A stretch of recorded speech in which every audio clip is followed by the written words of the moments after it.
인생의 기다림을 만날 때, 이런 주제로 말씀을 드리겠습니다. 우리가 가끔은 기다림이 필요합니다. 삶에 있어서 굉장히 힘들고 기다리는 그 자체가 지겹고 조급하고, 그래도 기다릴 수 있어야 됩니다. 제가 또 원래 이야기를 한번 해보죠. 요양원에다가 꽃씨를 사가지고 땅이 녹기 전부터 뿌렸습니다. 그리고는 그냥 꽃을 가꾸는데, 이 마음이 조급하니까 미리 아직 땅이 녹기 전에 뿌려서 꽃을 보는 것은 그 꽃이 일찍 져버리고 말더라고요. 그래서 뭐 2번 꽃을 뿌리기도 하고 이렇게 했는데, 사실 우리 한국 사람들이, 뭐 모든 사람이 다 마찬가지지만 한국 사람들이 특별히 좀 조급함이 많습니다. 그러다 보니까 뭐 건설도 빨리 하기도 합니다. 세계에 나가면은 한국 코리아 하면은 그 사람들이 하는 말이 있어요. 빨리빨리 그 한국말을 이제 다른 건 몰라도 빨리빨리 이거는 잘 알아요. 한국 사람들이 어디 가든 그냥 빨리빨리 하니까. 저 유럽 쪽에는 가면 음식 먹는 식사 시간이 2시간 된다 그죠. 2시간. 제가 그 중남미에 갔을 때 보니까 그 사람들은 시간이 없더만요. 아예 식사 시간이. 저녁 시간에 밥을 먹으면 세상에 밥을 그렇게 오랫도록 먹는 사람을 못 봤어요. 거의 12시까지 먹어요. 저녁을. 한 9시부터 앉아가지고. 그러니까 그 사람들은 그냥 중년만 되면 배가 빵실해. 얼마나 먹어놨든지. 그렇게 가서는 그들이 장수를 못해요. 오래 살지를 못해요. 근데 한국 사람들은 어떠냐? 그 외국의 한국의 여행객들이 음식을 시키러 오면은 굉장히 좋아한다 그래요. 왜냐하면 퍼뜩 먹고 가버리니까 막 그냥 먹는 게 아니에요. 그냥 막 걸어요.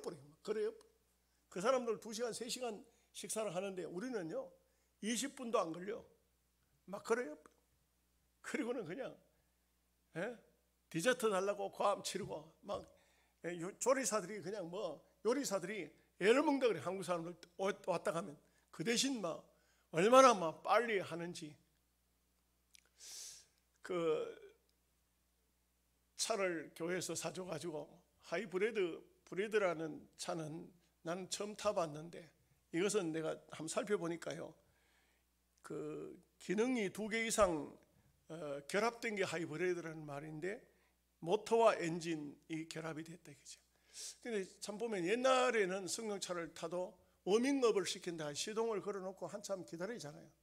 지금 차는 하이브리드는 바로 전기로 시동이 바로 걸려서 바로 출발할 수 있어요. 바로 엔진에 아무 무리 없이. 이거 한국 사람들한테 아주 잘 맞춘 것 같아요. 요즘에는요 느리게 주면 안 돼요. 3분 나면 뭐 즉석 나면 뭐 이런 게 한국 사람들한테 잘 맞춰진 것 같아요.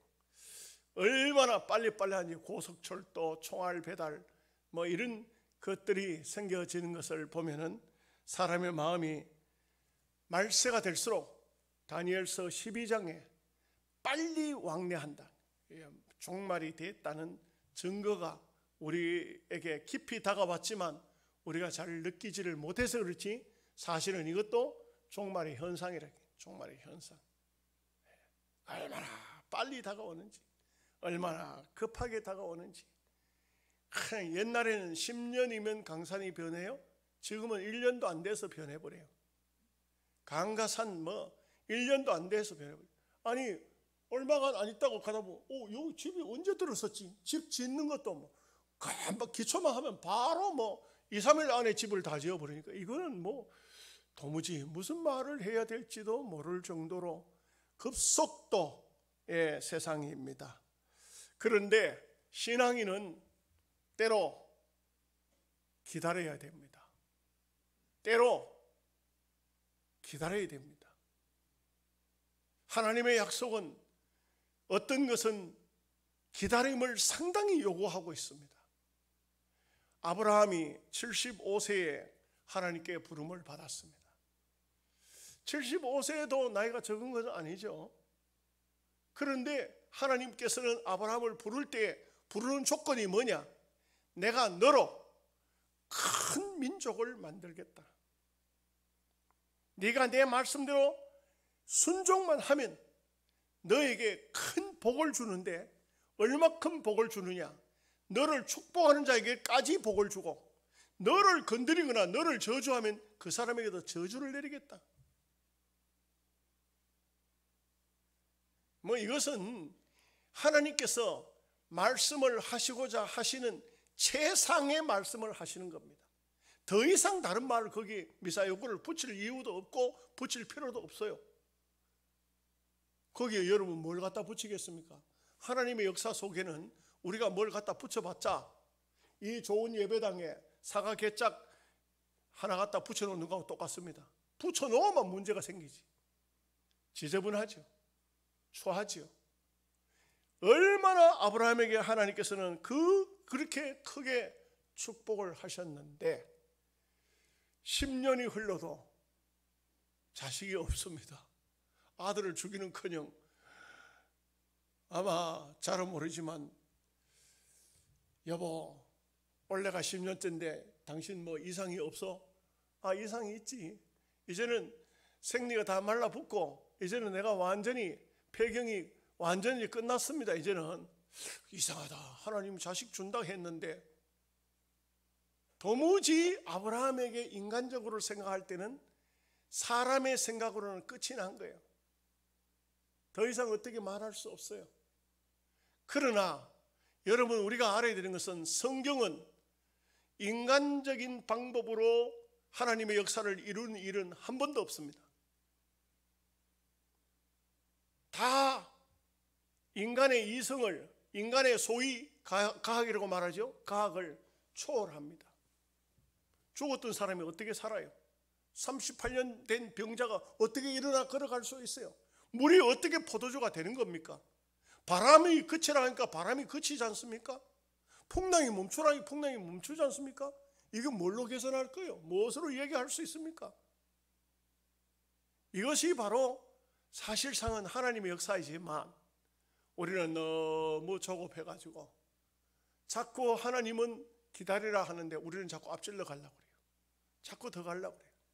더 가려고 합니다. 이게 오늘 우리의 모습이 아닌가. 오늘 말씀은 아브라함의 참 치명적인 하나의 실패, 약점을 보여주는 그런 모습입니다. 믿음의 조상이지만 그래도 이 아브라함에게 오늘 이 본문 같은 이런 일들은 치명적인 약점이라 할 수가 있습니다. 이런 면에서 보면은 아브라함도 구세주는 아닙니다. 다윗도 구세주는 아닙니다. 그렇게 훌륭한 믿음의 사람들, 요셉이나 다니엘이나 모든 사람들이 다 이런 약점들을 안고 있다는 것입니다. 살펴보면은 그럼 무엇을 말해주고 있습니까?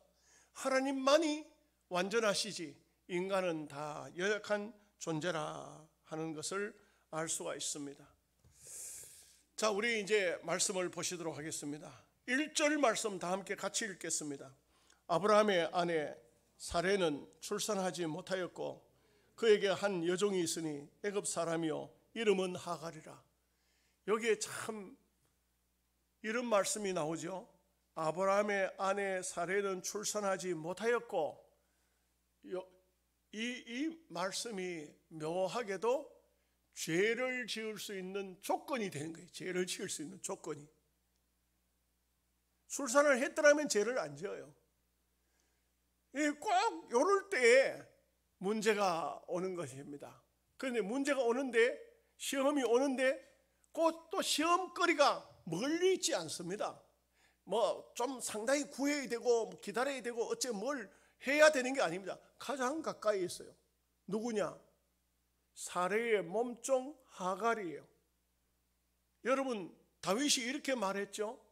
내 죄가 항상 내 앞에 있나이다. 가장 죄짓기 좋은 것이 멀리 있는 것이 아니에요. 멀리 있을 것 같으면 죄를 하나님 두렵기도 하고 뭐 여러 가지 생각하다 보면 죄를 못 짓죠. 그런데 죄는 손 내밀면 얼마든지 죄를 지을 수 있는 거예요. 가까이 있기 때문에 붙잡으면 바로 붙잡아지는 것이 죄예요. 죄라는 것은 절대 멀리 있지 않아요. 얼마나 가까이 있는지 몰라요. 그래서 아무리 믿음의 사람이라 할지라도, 아무리 신앙이 좋은 사람이라 할지라도 죄가 틈타기 시작하면 순간적으로 죄에 휘말려 버리고 말아요. 그렇기 때문에 어떤 누구도 나는 기도 많이 했으니까 죄를 이길 수 있어, 천만에,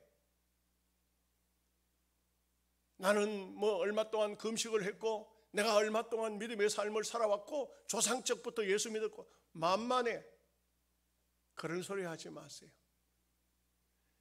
우리는 이 모습들을 보면서 느끼는 것은 정말 정신적으로 영적으로 깨어있지 않으면 어떤 누구도 장담할 수 없다. 한순간 넘어지고 마는 거예요. 한순간에 그만 신앙생활을 했던 것이 하루아침에 그냥 박살이 나고 마는 겁니다. 참 이게 우리 약점이고 연약함입니다.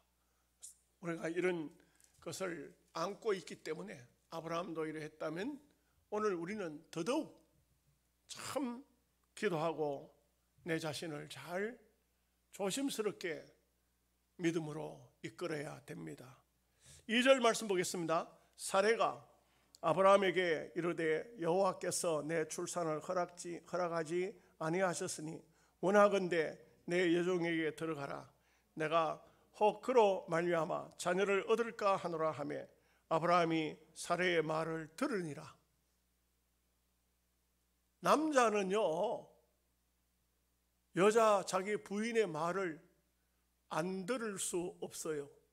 여기 보십시오. 아브라함도 들어요. 아담도 들어요. 듣습니다. 나는 부인들 혼자서 교회에 달랑달랑 오는 사람들은 자기는 편한지 몰라도 왜 남편을 전도 안 하는지 모르겠어요. 들어요. 듣도록 돼 있어요. 안 듣거든 하루에 10번씩만 해보세요. 여보 예수 믿어야 돼. 여러분 교회 가야 돼. 하루에 10번씩만 해봐요. 예. 말은요, 많이 하면은 결국은 못 견딥니다. 그 말에는 씨가 있고요, 말에는 능력이 있어요. 이 말은 안 들을 수가 없어요. 여러분, 하갈이 어디서 나왔죠? 하갈은 애굽 여인이에요. 아브라함이 애굽에 갔을 때 그 아내 사레를 누이라고 속이고 애굽 임금 바로가 데려갔죠. 그럴 때 아브라함에게 준 선물이 이 하갈이라고. 그러니까 이게 뭡니까? 어떤 의미에서는 아브라함이 사레가 애굽에서 바로 임금이 그렇게 풍성하게 줬던 물질이라 할지라도 다시 반납했어야 돼요. 필요치 않은 것은 반납해야 돼요. 옳지 않은 것은 받으면 안 돼요. 이것은 결국은 이 사레가 하갈을 몸종으로 데리고 있으니까 편하기는 편하죠. 좋기는 좋죠. 이게 결국은 이런 발목을 잡아버리고 마는 것입니다. 아브라함에게 큰 문제를 일으키고 있습니다. 그런데 여러분, 여기서 이제 우리가 꼭 알아야 되는 것이, 사레가 하는 말 좀 보십시오. 여호와께서 내 출산을 허락하지 아니하셨으니, 이 사레는 계속해서 하나님 이름을 들먹거립니다. 여러분, 하나님의 이름을 들먹거리면 굉장히 신앙이 좋은 것 같지만 그게 아니에요. 하나님의 이름으로 범죄하는 사람들이 참 많아요, 의외로. 그렇기 때문에 조심해야 됩니다. 여러분, 이단들 보십시오. 이단들은요, 다 어떻게 뭐 이상한 마호멧 경전 갖다가 불교 경전 갖다가 이단하는 거 아니에요. 성경 가지고 시작해요. 성경 가지고 합니다. 그런데 수많은 사람들이 빠지잖아요. 왜요? 하나님의 말씀은 말씀에 짝이 있다. 말씀은 말씀으로 풀어야 된다. 그런데 말씀을 말씀대로 풀지 않고 말씀의 짝을 찾지 않고 그 말씀을 가지고 내가 마음대로 이용하면은 이게 얼마든지 이용할 수 있는 거예요. 그래서 바로 이단이 생기고 사탄의 세력들이 말씀을 가지고 시작하는 겁니다. 심지어는 예수님에까지 말씀을 가지고 와요. 뭘 하냐면 예수님을 성전 꼭대기에 세우고 뛰어내리라. 천사가 내 발을 받들어 돌이 땅에 부딪히지 않게 하라. 돌에 떨어질 때 돌에 부딪히지 않게 하라. 천사가 붙들어. 시편의 말씀이에요. 시편의 말씀. 마귀가 하나님 말씀을 사용한다고요. 예수님께서는 주 너의 하나님을 시험치 말라. 한 번만 절하면 천하 만국 영광을 주겠다. 사탄아 물러가라. 예수님은 단호하셨죠.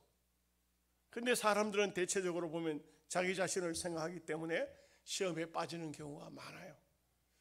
육신적으로 이용해 먹으려 하니까 하나님 말씀을 자기 마음에 어떻게 합니까? 이 비유입니다. 비유. 많은 버스를 탔어. 총각이 버스에 이렇게 손잡이를 잡고 있는데 가던 버스가 확 브레이크를 잡는 바람에 그냥 쭉 미끄러져 가지고 덜썩 주저앉았는데 어떤 아가씨 무릎에 덜썩 주저앉았어. 그런데 아가씨 얼굴을 보니까 되게 못생겼어.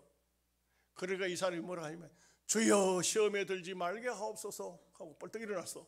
그거까지는 잘했어. 근데 가다가 다시 한번 브레이크를 확 잡는 바람에 이 사람이 털썩 주저앉는데 이번에는 보니까 아가씨가 너무 이뻐.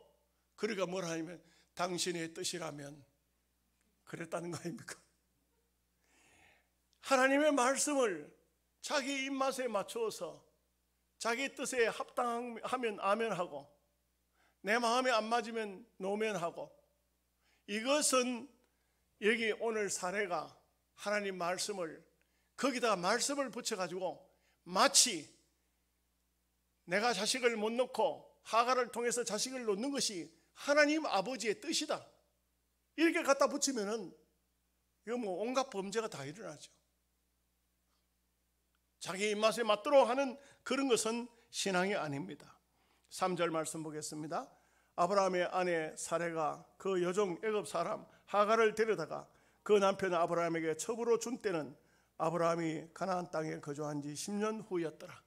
75세 때 하나님의 약속을 받았는데 앞부분에서 보면 하나님께서 뭐라 했습니까?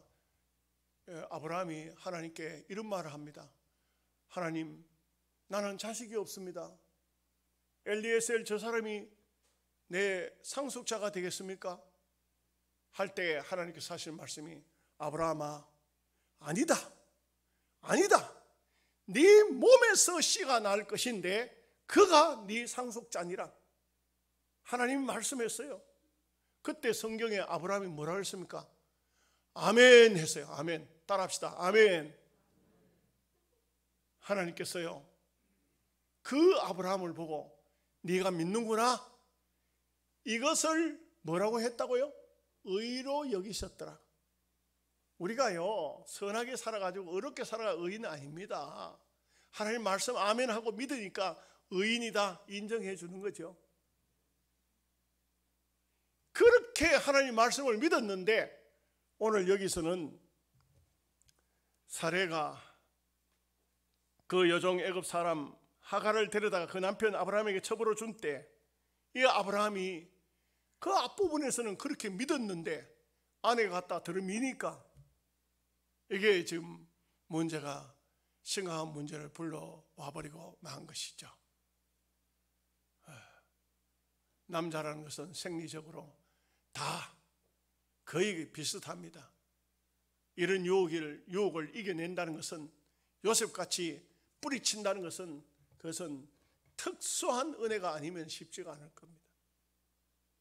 물론 나이 먹은 분들은 여기에 해당되지 않아요. 근데 주로 보면은 젊은 사람들이 많이 그렇게 시험에 빠지기도 합니다만, 아브라함도 나이가 지금 상당히 나이가 먹었지 않습니까? 그런데도 불구하고 또 이게 후사에 대한 문제니까 이 아브라함도 고민을 많이 했을 거예요. 이거는 뭐 도저히 인간적인 방법으로는 안 되는구나.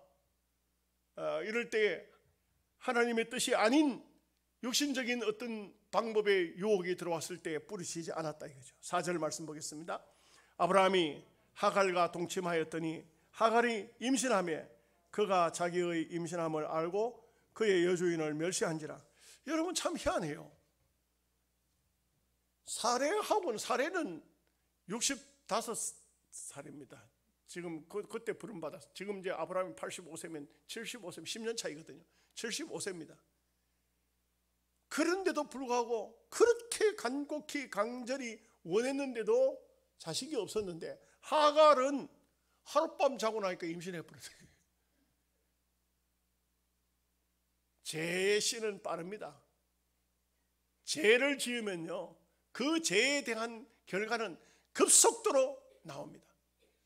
여러분 곡식 심어 보십시오. 곡식이 풀씨는 씨앗은 뿌리지도 않았어요. 그런데 곡식 씨를 심어 보면 풀이 어느 날 어느 순간에 곡식을 확 눌려버리고 풀이 확 자라버려요. 빨리 김을 매지 않으면, 빨리 풀을 뽑아내지 않으면요, 곡식 다 죽어버려요. 이와 같이 죄라는 것은 얼마든지 의를 눌려버릴 수 있는 것이 죄인 거예요. 죄는 상당히 그 속도가 빨라요. 죄가 번져지는 것도 빠르고요. 그런데 문제는 이 하갈이 임신하니까 여주인을 멸시했더라. 이게 엄청난 사건이에요. 엄청난 사건. 종은요, 생사여탈권이 주인에게 있습니다. 그런데 하갈이 임신을 하자 이 정반대로 뒤집어진 거예요. 이제는 사례를 멸시하고, 내가 그래도 주인의 아들을 임신했는데, 옛날 사극 영화 같은 데 보십시오. 사극 같은 데, 연속극 같은 데 보면은 이런 얘기들이 많이 나오잖아요.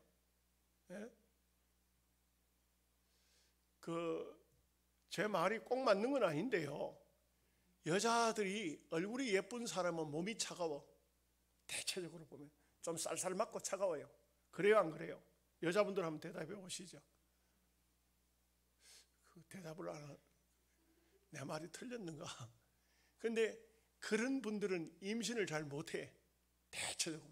그 옛날 임금들은 보면 왕후를 간택할 때 보면 참 교양도 있어야 되고, 또 무슨 학문도 가정도 다 좋아야 되잖아요. 또 그리고 무엇보다도 이뻐야 되잖아요. 근데 이 사람들이, 여자분들이 대체적으로 보면 얼굴이 이쁜 사람은 얼굴값 한다 이거지. 얼굴값 한다. 차가워요. 몸이 차가워. 말이 아주 날쌘면은 몸도 차가워. 그러니 임신을 잘 못해요. 자식을 잘 못 낳아요. 그런데 하갈 같은 경우는, 여러분 하갈 보셨습니까? 안 봤죠? 본 적이 없죠. 그런데 벌써 한번 들어봐도 이게 애굽 여인, 얼굴도 거뭇한 함의 자손, 그런 데다가 막 하룻밤 자고 나니까 벌써 아마 임신을 할 정도로 이건 건강한 거예요. 건강한 거예요. 그러니까 그때부터는 이제는 주인 노릇을 하려고 하는 거예요. 이게 참 사례가 이거 보통 일이 아니에요. 지금 심각한 문제가 벌어졌어요. 5절 말씀 같이 보겠습니다. 사례가 아브라함에게 이르되 내가 받는 모욕은 당신이 받아야 옳도다. 내가 나의 여종을 당신의 품에 두었거늘 그가 자기의 임신함을 알고 나를 멸시하니 당신과 나 사이에 여호와께서 판단하시기를 원하노라. 이거 참 해석하기가 참 어려워요. 참 어려워요. 참 어려워요. 여러분, 아브라함이 하갈을 취한 게 누구 책임입니까? 왜 대답을 아무도 안 하시나? 이 아브라함이 책임이 맞습니까? 인간적으로 이 영적인 문제 빼고 누구 책임입니까? 틀렸다 하면 누가 뭐라 한 사람이 있습니까? 예배드리고 나가라 합니까? 이거는 틀림없이 사례가 자기가 한 짓이잖아. 맞아요, 틀려요? 사례가 지가 해놓고는 핑계는 자기 남편에게 됩니다. 그리고는 판단은 여호와께서 하실 것이라고 합니다. 이게 참, 우리가 참 대부분 보면 사람들끼리 서로 다툼이 생기죠. 꼭 못된 짓 한 사람이 꼭 이런 말을 해요. 당신 때문에 이래 됐고 하나님이 다 아신다고. 이런다고? 우리 하나님께서 하기는 네가 해놓고는 왜 내한테 핑계를 대노? 하나님이 판단 내리면 누가 잘못했다 하겠어요? 사례야, 네가 한 짓 아이가 왜 내한테 가냐? 하나님뿐이겠습니까? 어떤 사람은요, 지가 죄지놓고 그놈 사탄 때문에, 그놈 마귀 새끼 때문에, 마귀가 하는 말을 나는 가만히 있었다고 했는데 내한테 왜 자꾸 핑계를 대노? 네가 해놓고 왜 내한테 핑계 대노? 대체적으로 보면은 잘못한 사람이 이런 핑계거리가 나오는 것이죠. 자, 6절 보실까요? 아브라함이 사레에게 이르되 당신의 여종은 당신의 수중에 있으니 당신의 눈에 좋을 대로 그에게 행하라 하며 사레가 하갈을 학대하였더니 하갈이 사레 앞에서 도망하였더라. 학대하였다. 어떻게 학대했을까요? 몸종들 시켰겠죠. 얘들아, 저 잡아. 골방에 가다. 불도 떼지 마. 먹을 것도 조금만 줘. 어디 건방스럽게. 예, 골방에 어쩌면은 또 좀 호초리 좀 맞았는지도 몰라요. 이래 되니까 이 하갈이 정신이 번쩍 난 거죠. 7절 8절 말씀 보겠습니다. 여호와의 사자가 강야의 샘물 곁 곧 술길 샘 곁에서 그를 만나 이르되 사레의 여종 하갈아 내가 어디서 왔으며 어디로 가느냐. 그가 이르되 나는 내 여주인 사레를 피하여 도망하나이다. 참 처량한 신세가 됐어요. 이렇게 도망을 가면 그냥 갈까요? 그냥 가지는 않았겠죠. 그냥 가서 애굽에 가서 어떻게 살겠어요? 그 주인에게로 돌아가라. 참 돌아가기가 힘들 겁니다. 9절 10절 말씀입니다. 여호와의 사자가 그에게 이르되 내 여주인에게로 돌아가서 그 수하에 복종하라. 여호와의 사자가 또 그에게 이르되 내가 내 씨를 크게 번성하여 그 수가 많아 셀 수 없게 하리라. 참 보면은 육신적으로는 이 하갈이 복을 받습니다. 그리고 여주인에게로 돌아가서 그 수하에 복종하라. 사실 참 돌아가기 힘들지만 돌아가면 하나님께서 너의 씨를 통해서 후손을 많게 하여 주고 이 뒤에 보면은 육신적으로 엄청난 민족을 만들 것을 약속합니다. 11절 12절 말씀입니다. 여호와의 사자가 또 그에게 이르되 내가 임신하였은즉 아들을 낳으리니 그 이름을 이스마엘이라 하라. 이는 여호와께서 내 고통을 들으셨음이니라. 그가 사람 중에 들나귀같이 되리니 그의 손이 모든 사람을 치겠고 모든 사람의 손이 그를 칠지며 그가 모든 형제와 대항해서 살리라 하니라. 이 축복입니까? 저주입니까?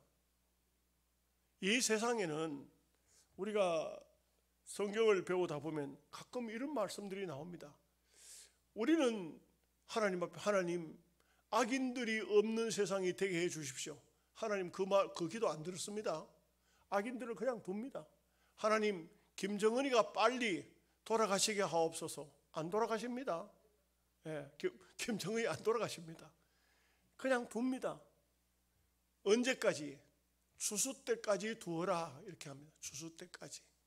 알고 가라지. 절대 중간에 뽑는 법 없습니다. 물론 개별적으로야 뭐 별거 아닌 악인들이야 하나님께서 처리하실 수도 있지만 근본적으로는 악인들을 그냥 둡니다. 세상 끝날까지 그냥 둡니다. 왜요? 선인을 위해서 그렇습니다. 그런 말을 하죠. 저 태평양에서 잡은 고기를 아시아까지 운반해 오면 다 죽어버린답니다. 그런데 거기 그 고기 속에다가 고기를 잡아먹는 고기를 갖다 집어넣어 놓으면 그 잡아먹는 고기 때문에 그런 피해서 도망다니다 보면 아시아까지 와도 다 살아있다는 겁니다. 네. 무슨 말인지 아시겠어요? 누가 여러분들을 괴롭히고 힘들게 하는 사람이 있습니까? 그것 때문에 여러분이 사는 거예요. 그것 때문에 기도하고 그것 때문에 여러분들이 신앙이 살아있는 겁니다. 그 악인들 다 없어지면요 여러분 다 신앙 나태해져 가지고 끝나버려요. 참 이스마엘 족속들 참 대단하죠. 미국의 그 참 쌍둥이 빌딩, 엠파이어 스테이트 빌딩을 갖다가 비행기를 납치해가지고 그걸 들어봐가지고 참 어마어마한 사건들을 일으키고 막 이렇게 하자는 지구촌에 보면은 이 이스마엘 후손들입니다. 전부 큰 대형 사건들을 일으키는 보면은 이런 사람들이 왜 땅 위에 존재하느냐? 그것은 결국 오늘 말씀처럼 악인들도 땅 위에 이스마엘 후손들이 번성하고 한때 저들이 의인들보다 더 잘되고, 그러나 우리는 이 세상이 목적이 아니고 이 세상이 다가 아닙니다. 그러므로 세상 사람들, 하갈의 자손들, 이스마엘 후손들이 잘된다고 부러워하거나 배아파할 이유가 한 개도 없습니다. 13절 14절 말씀 보겠습니다. 하갈이 자기에게 이르신 여호와의 이름을 나를 살피시는 하나님이라 하였으니 이는 내가 어떻게 여기서 나를 살피시는 하나님을 배웠는고 함이라. 이름으로 그 셈을 부엘라 헤로이라 불렀으며 그것은 가데스 베렛 사이에 있더라. 그러니까 하나님이 살피신다. 하나님은요, 여러분들도 살펴보고 계시지만 죄 짓고 도망가는 여인도 보고 계신다. 결국 그 사람들도 다 망하도록 하시는 분이 아니시다. 세상을 운영해야 되는데, 여러분 악인들 다 없어진다, 예수 안 믿는 사람들 다 죽어버린다, 여러분들은 이 땅에 살기 어려워요. 못 삽니다.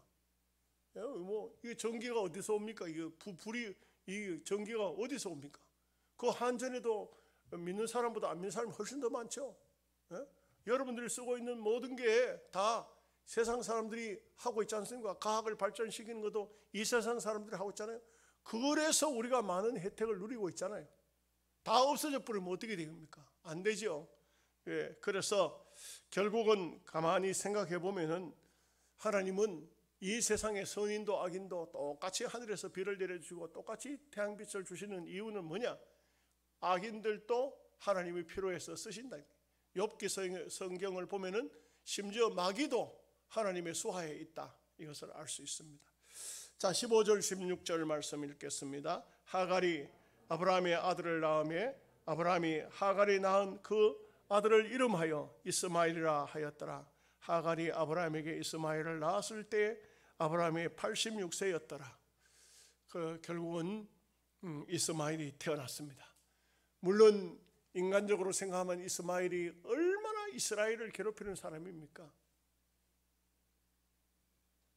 이스라엘과 이스마엘 관계 묘하죠. 성지순례 가니까 거기서 제가 들은 얘기인데, 해해교의 코란 있죠. 코란. 그 코란에는 어떤 코란경은 어떻게 되어 있냐면은 아브라함이 모리아 산에서 이삭을 번제로 드린 창세기의 말씀을 코란에는 이스마엘을 번제로 드렸다고 하고 있어요.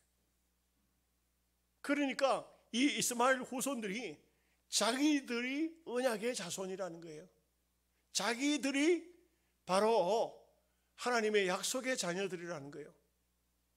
그리고 이삭의 후손인 저 이스라엘 사람들은 하나님의 약속을 어기고 있는 자들이라고 그렇게 믿고 있는 거예요.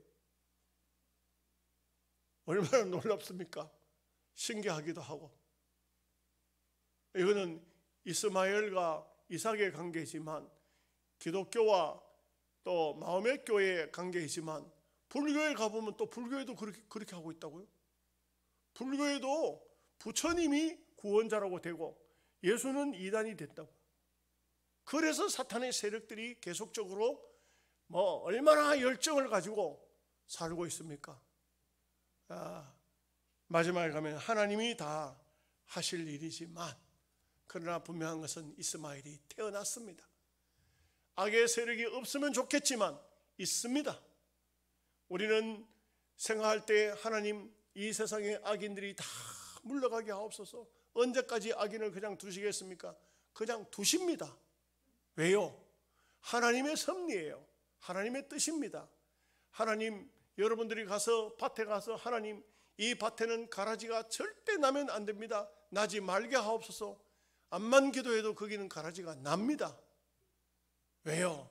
하나님께서 우리에게 땀을 흘리고 식물을 먹으라고 했으니 절대 우리는 하나님의 섭리를 우리 머리로 계산해서 말하지 마십시오. 그리고 오늘 제목처럼 하나님의 뜻을 기다리자.